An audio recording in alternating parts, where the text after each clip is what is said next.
Bonjour mes chers scorpions, je vous remercie de me retrouver pour cet horoscope annuel amoureux qui va donc nous permettre de sonder les énergies, les conseils et les événements qui vont marquer l'année 2025 sur le plan sentimental. Il est réalisé ce tirage avec le tarot Lovely Ladies et on a une carte bonus qui est issue de l'oracle conseil de mon petit chaudron. Alors cette guidance, elle démarre avec la très belle carte du mât. Très belle carte, hein, vous voyez, elle porte le chiffre 0, l'idée de redémarrer à 0 alors que nous sommes en train d'essayer de sonder les énergies globales de votre année sur le plan sentimental. Or, la carte à l'endroit du mât, la carte du mât là où elle est placée, pardon, marque une année de nouveau départ. C'est l'idée qu'il va falloir oser tenter des choses qu'on n'avait jamais faites jusqu'auparavant. On va aller peut-être à l'autre bout du monde avec son compagnon ou sa compagne. On va peut-être déménager, opérer une mutation géographique. Il y a cette idée d'avoir le grain de folie qui va nous amener hors des sentiers battus. On va oser peut-être se mettre au défi de vivre des choses qu'on n'avait jamais osé tenter jusqu'alors. Alors il y a peut-être quelqu'un qui arrive dans notre vie et qui nous invite à la folie, qui va mettre ce grain de folie dans notre quotidien et qui va nous pousser à faire des choses vraiment qu'on n'aurait jamais pensé être en capacité de faire ou qu'on n'aurait jamais pensé vouloir faire.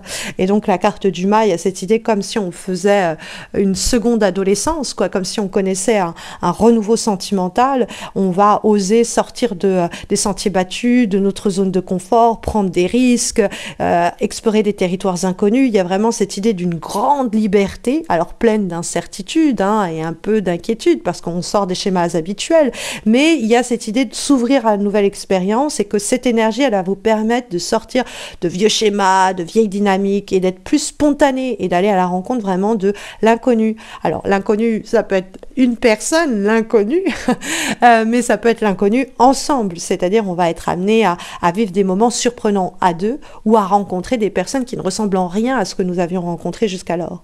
Mais il faut avoir ce grain de folie-là, parce que il peut y avoir dans le mât une peur comme ça de l'inconnu. Donc faire attention à ça. Et puis après, c'est l'idée aussi que il faut faire attention à ne pas être dans une fuite vers l'avant, parce que le mât, ça peut être juste le danger qui va le caractériser ici. C'est on se précipite, on avance, mais il n'y a pas de discernement, on est tenté par des aventures sans lendemain, mais c'est une façon d'échapper à nos responsabilités du quotidien. Donc juste faire attention à ça, qu'on ne se retrouve pas dans quelque chose d'excessif de ce type-là. On va ensuite avoir la carte du 6 de coupe pour illustrer cette fois-ci la façon dont le passé amoureux influence encore l'année 2025 sur le plan sentimental. Donc ça peut être des choses qui se sont produites au cours des derniers mois de 2024, mais au cours de l'année peut-être, et même pour certains et certaines d'entre vous, ce sera des choses encore plus anciennes, surtout avec une carte comme le 6 de coupe, parce que on a la carte du passé dans le passé. Le 6 de coupe, en effet, c'est les souvenirs du passé, les liens émotionnels à des schémas ou des personnes ou des relations anciennes, et l'idée qu'on peut être encore hanté par des situations qui n'ont pas été complètement clôturées ou résolues, et comment ça peut avoir encore un impact aujourd'hui, en effet, de comparaison. C'est-à-dire, ne vivez pas les choses, ne vibrez pas en comparaison avec ce que vous avez vécu. Ne ressassez pas les événements du passé pour que ça ne vienne pas percuter la relation actuelle. Ça peut être des relations passées avec d'autres personnes que vous pouvez ressasser, remuer, et qui peuvent malheureusement venir ébrécher les relations nouvelles. On repart à zéro. Mais ça peut être dans des relations existantes, c'est de ne pas remettre sur le tapis de vieux problèmes ou de vieux enjeux. On est avec le mât, on fait table rase. Donc il peut y avoir aussi avec le 6 de coupe l'idée qu'on peut tirer des leçons des expériences passées pour être plus en paix avec ce passé-là et avancer plus sereinement dans cette nouvelles aventures. Mais attention, parce que il y a des souvenirs qui peuvent être idéalisés, il y a un côté un petit peu où on peut être encore en train de vivre dans le passé plutôt que de regarder l'avenir, de ressasser sans fin des histoires anciennes ou de chercher à revivre quelque chose d'ancien et de le remettre au goût du jour. Là, c'est vraiment le mât. Allez, on se dirige vers l'inattendu, vers la nouveauté, vers le radicalement différent. D'accord ? Et puis on a la carte qui suit, elle va un peu dans le même sens, avec le cavalier de bâton, que nous trouvons cette fois-ci pour nous parler de ce grand tournant qui vous attend en 2025 sur le plan amoureux. Alors, ça peut être un signe de feu, Donc Lion, Bélier, Sagittaire, hein, il peut y avoir quelqu'un qui arrive comme ça dans votre vie de ce signe-là, ou quelqu'un avec qui vous allez vivre ces événements-là, qui est de ce signe, c'est pas impossible. Mais le cavalier de bâton va nous parler de rencontres puissantes, excitantes, c'est vraiment l'énergie de l'aventure, ça matche très bien avec le mât dans ce côté, allez, je me laisse porter par le désir, quelque chose de passionnel où on est dans une période intense, pleine d'énergie, on va se déplacer, on va voyager, peut-être même, le mât nous le disait. C'est un tournant qui marque probablement un moment où vous saurez tout ce que vous voulez et vous serez prêt ou prête à prendre des initiatives pour les mettre sur pied. Où vous trouvez quelqu'un qui est dans la même énergie, quoi, qui est dans ce même enthousiasme, qui veut faire des choses, qui veut vivre, qui veut s'engager pleinement dans des projets amoureux, et on sent que ça donne lieu à des moments forts, quoi, en adrénaline. Alors, le seul problème, c'est que le cavalier de bâton, il a tendance à foncer un peu tête baissée. Donc, il peut y avoir cette idée, écoutez, c'est bien d'être emporté par cette bourrasque émotionnelle et passionnelle, et puis vivre pleinement, mais il faut réfléchir quelquefois quand même aux conséquences, parce que le mât, il a le même problème de vivre les trucs et avoir une tendance quelquefois à l'irresponsabilité, et puis ça peut engendrer des relations un peu superficielles. Donc faire attention à cela, hein, c'est juste les excès qu'il faut éviter, parce qu'il y a une impulsion qu'on trouve dans le mât déjà, qui nous dit que vous pourriez laisser la passion se transformer en précipitation, quoi. Donc faire la différence entre les deux, pourrait-on dire ici. Mais c'est quand même du beau, du fort, du puissant au rendez-vous. Alors, on va trouver ensuite la carte du 9 de bâton, quand on est en train de discerner et distinguer l'image que vous rendez, ce que vous donnez à voir aux personnes sur le plan sentimental. Donc comment ça va attirer à vous l'amour, ou au contraire peut-être être en train de repousser l'amour. Donc le 9 de bâton, c'est une carte de résilience. Ça nous dit que on a pris beaucoup, on a pris cher, on a encaissé pas mal, mais qu'on sait à présent se protéger. Et donc vous pourriez donner, non pas quelqu'un qui est en train de envoyer bouler toutes les personnes qui l'approchent, mais quelqu'un qui sait marquer son territoire et fixer des limites à ne pas dépasser. Le 9 de bâton, c'est savoir s'imposer quelquefois, s'affirmer serait plutôt le terme d'ailleurs, mais parce que souvent, fort ou forte de notre expérience passée, on sait ce que l'on ne veut plus revivre et éprouver. Et donc on donne l'image de quelqu'un qui a su se remettre sur pied, qui a su vaincre les difficultés qui sont pas forcément que amoureuses, hein, d'ailleurs. Les difficultés, les décès, les échecs, les ruptures, les licenciements, des moments qui ont pu être critiques, et comment on donne l'image de quelqu'un qui réussit toujours malgré tout ça à tenir debout.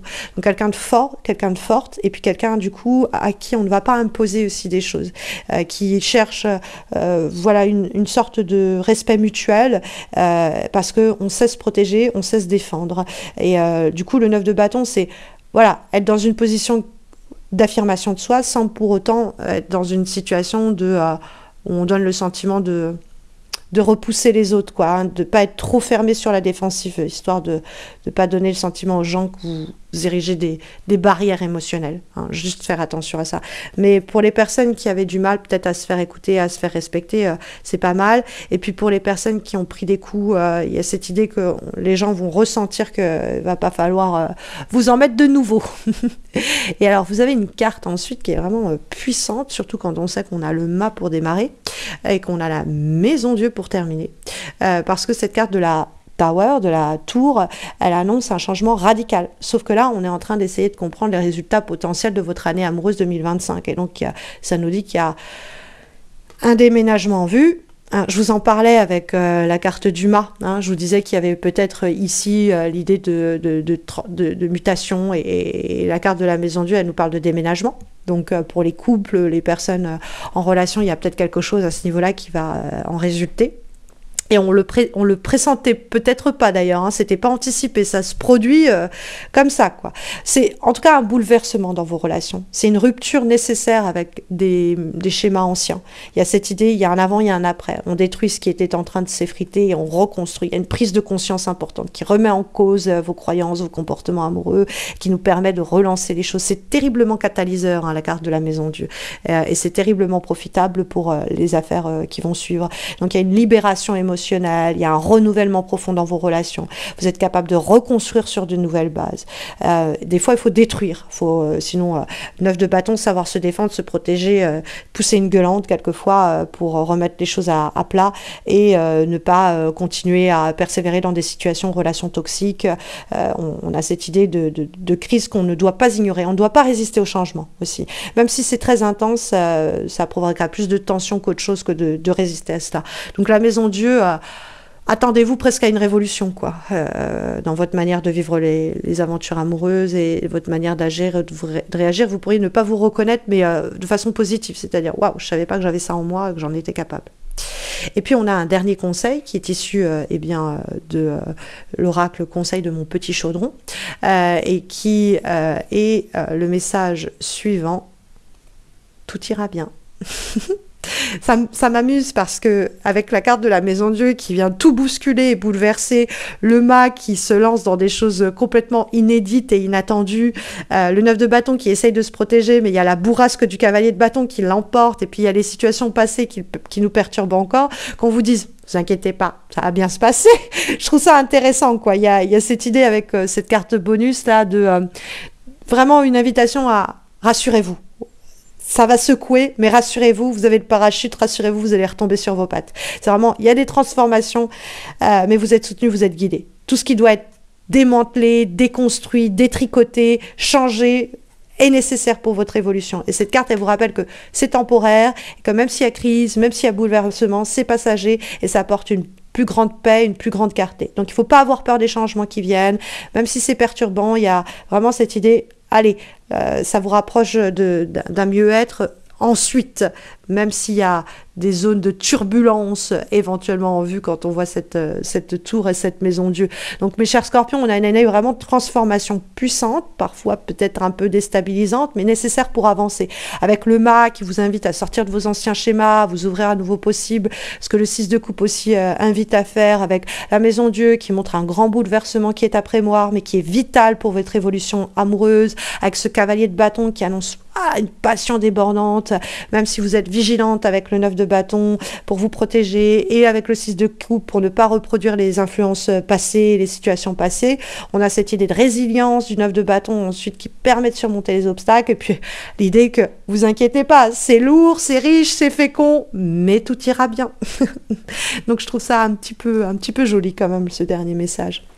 Donc n'hésitez pas à me dire comment ça va résonner en vous cette année, à laisser un commentaire pour ce faire, à liker la vidéo, à vous abonner à ma chaîne pour soutenir cette initiative d'horoscope amoureux annuel, puisque moi je fais des horoscopes normalement mensuels, et d'ailleurs je pense mettre sur pied des horoscopes amoureux trimestriels pour chaque nouvelle saison, mais pour ce faire il faut que je sois motivée, et pour être motivée, n'hésitez pas à me laisser un commentaire et un message, liker la vidéo, vous abonner pour ne pas rater les prochains horoscopes, mais aussi pour me donner l'envie de retrousser les manches et de refaire des vidéos en plus des horoscopes, parce que ça prend beaucoup de temps, beaucoup d'énergie.